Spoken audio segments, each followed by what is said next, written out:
peuvent être proposés en complément du réveil vocal. On peut aussi les intégrer dans une routine d'échauffement de la voix ou les proposer enfin dans une stratégie d'étirement à la suite d'une charge vocale importante.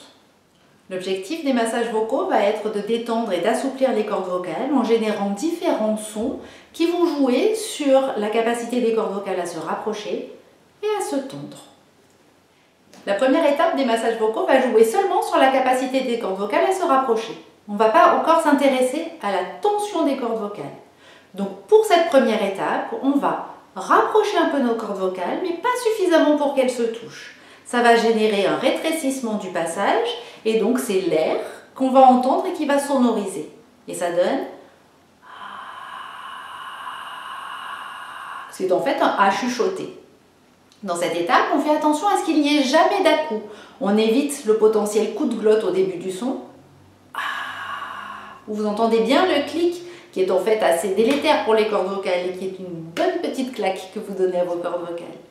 On évite aussi de faire des variations de l'air. On veut que notre air soit parfaitement constant. Donc on va éviter où il y a beaucoup d'air au début qui va en diminuant. On va éviter aussi où l'air démarre doucement et qui finit en s'intensifiant. Notre objectif là, c'est d'avoir un air qui est parfaitement constant.